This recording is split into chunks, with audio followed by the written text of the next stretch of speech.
take the corrective actions immediately. In the wisdom, we assume that people are in business, all are honest.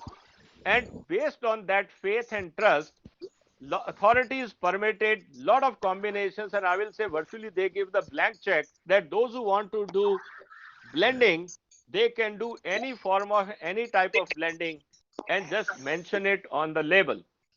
But what companies are doing? Companies are simply mixing. I will say I'm using a word mixing. They take the permission of blending.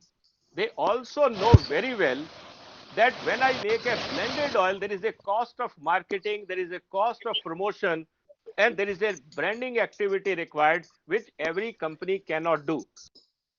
But at the same time, the law says if there is an adulterant found in the factory, there will be punishment. The criminals have found a very interesting way. They take the license of blending, they take the license of mustard oil or groundnut oil, and then what they do is they sell mustard oil because mustard oil consumer knows, they buy it. They take the license of blending, they buy the adulterant oil by saying ki we need this low cost oil for blending, so that any inspector when comes for inspection says I have a blending license so I can keep different oils. Inspector unfortunately is bound by the law. He cannot say that this is adulterant and he goes away. The same entrepreneur who buys the cheapest oil for the blending point of view mixes with the high cost premium oil like mustard, don't declare it as a blended oil and sell that adulterated oil as mustard oil to the consumer. So what they have done is they have taken the provisions of the law to bypass the regulatory system, to bypass the inspectors, to bypass everything and start cheating consumers, farmers and the country. Now issue comes up is when this practice has become rampant, should we continue with the same law? Because we have seen that people have misused it. And I think this is where we have to look at very, very clearly that this is high time we should go for reforms in food laws, and we should look at very clearly how we can go about it. Now coming into the point is what government can do. First point is when it comes to regulatory reforms, consumers are very much, Indian consumers like our raw oils. I'm saying raw oils which are not refined, like pungent mustard oil, which is pungent and dark color mustard oil. Your characteristic smell of your groundnut oil, coconut oil, till oil, all these oils which are fresh after just expeller, primary processing, which is a raw oil, consumers like them because of their sensory properties. Any person who is dealing with any of the raw oil must not get the blending license. That is first recommendation. Now people will say that people are not using it for licensing. People want to do blending. Yes, you can do the blending. You can do the blending of refined oils. We are not stopping you. But then there has to be a very clear demarcation, because unfortunately, when we say that if there are 100 licenses for blending, find out how many companies are selling blended oils and how many of those people having blended oil license are selling raw oil. There should be a forensic audit of all those people and you will come to know the facts. I understand that this recommendation put many of the honest player into difficulty, but they should also appreciate that they can always grow in a good, efficient, enforceable system. They cannot fight with the criminals in the marketplace. So little difficulty will give them a better market access instead of having an easy option and fighting with criminals in the market. So that is one thing we have to be very, very clear, that raw oil should be treated separately than the refined oil when it comes to blended. Means all companies, those who have a raw oil license, must not get a blending license. They want to set up it, create a separate facility and create a blended oil, I have no problem. But mixing of the same thing is very, very difficult to monitor and control. We know it. Number one. Number two, all standards, all standards in the edible oil category in India must have color as a parameter. Any oil, whatever justification you can give, there has to be a very clear color marcation, because raw oils and refined oils are different things. So if you have a refined oil, there has to be a very clear color demarcation. Any oil which is not meeting color standards are used as an adulterant, because they are sold as a DO to the companies and they use it for adulteration.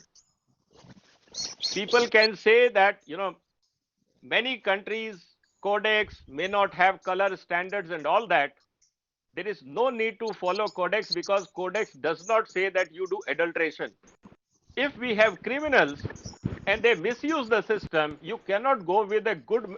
Internationally, there are standards for ethics. If standards are not following ethics, then we have to look at very, very clearly that we have to use the law. We cannot go with the self-governance and self-control model. So I don't buy the argument that because codex permits color and flavor in oil, should we allow? We should not. Because in Banaspati, people were trying to mix colored and flavor to convert that into desi ghee. And we made a very clear law, it should not be allowed. Even today, butter is suffering, even desi ghee industry is suffering because of artificial color and flavor. So we are dealing with different set of people. We cannot go with what the codex or international norms are. Second point is acid value.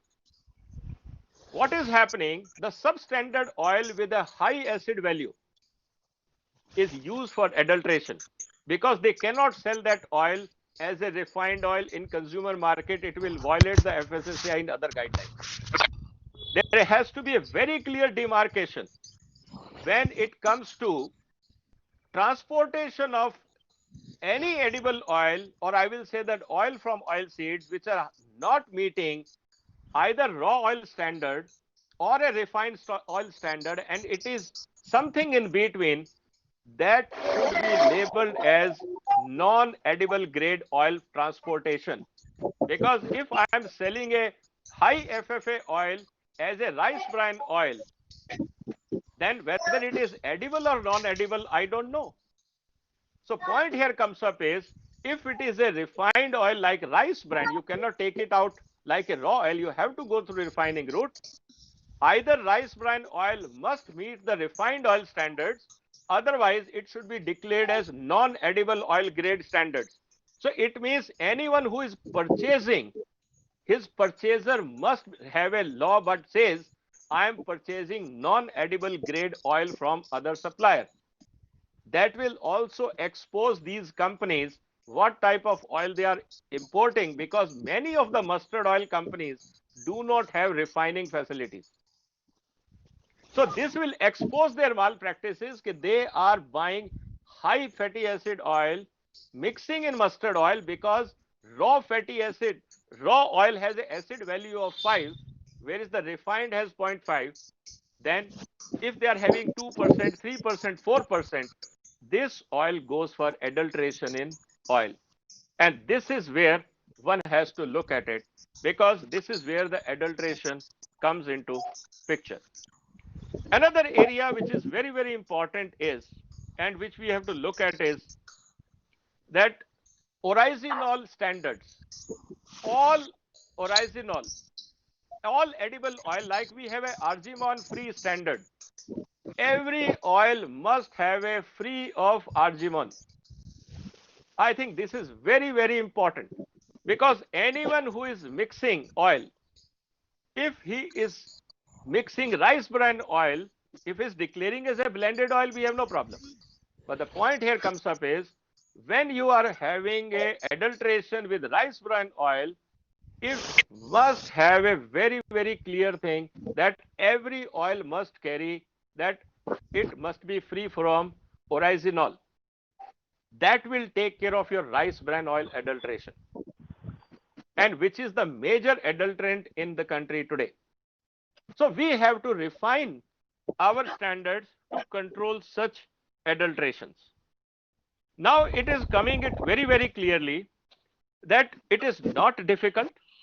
So I will say there are on the other side, let me add up another dimension which I am looking at it.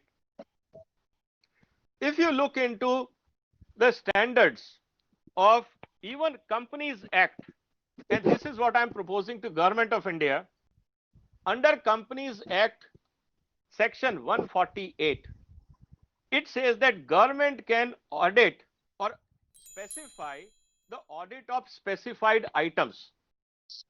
My recommendation to all the policymakers is, why don't we make or ask auditors of all the food companies, whether listed or not listed, that under section 148 of Companies Act, all food company auditors must mention what were the raw material purchased, not just edible oil or vegetable oil, no, up to 8 digit, whether rice bran oil was purchased, whether mustard was purchased, mustard seed was purchased, all these items, because company law permits this, must be mentioned in annual report to the shareholder or to the ROC, so that we know what type of material companies are producing or purchasing, and then we will know what they are doing with that raw material, because rest is very easy to do, mass balancing calculation and quality calculation.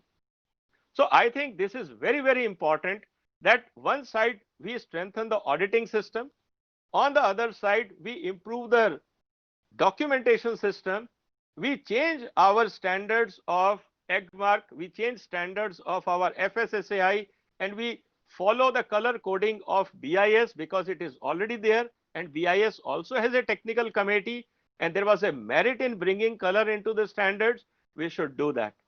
And all of them, because we know that people will find ways out to manipulate. Criminals will continue to use the brain. They will not sit idle. We have to be vigilant all the time to see that how we can block this process. And one standard which I mentioned is free, like we are saying, free of arginine, we should say free of oryzanol, should be a mandatory guideline. And if we do all this, I think we will be in a position to control, let me say, about 70-80% of adulteration. I'm not saying that 100%, because based on this experience,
Hello, suddenly there's no volume is coming.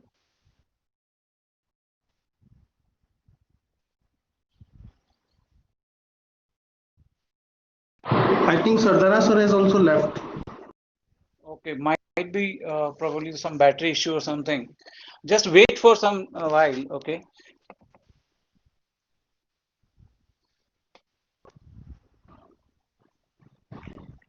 Yeah, could be some system issues. Just bear with us for some time.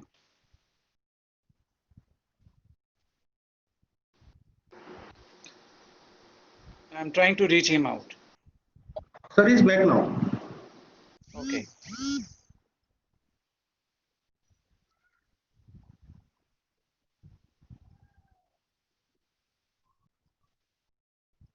Hello.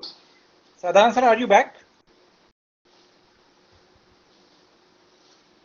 Can you hear me?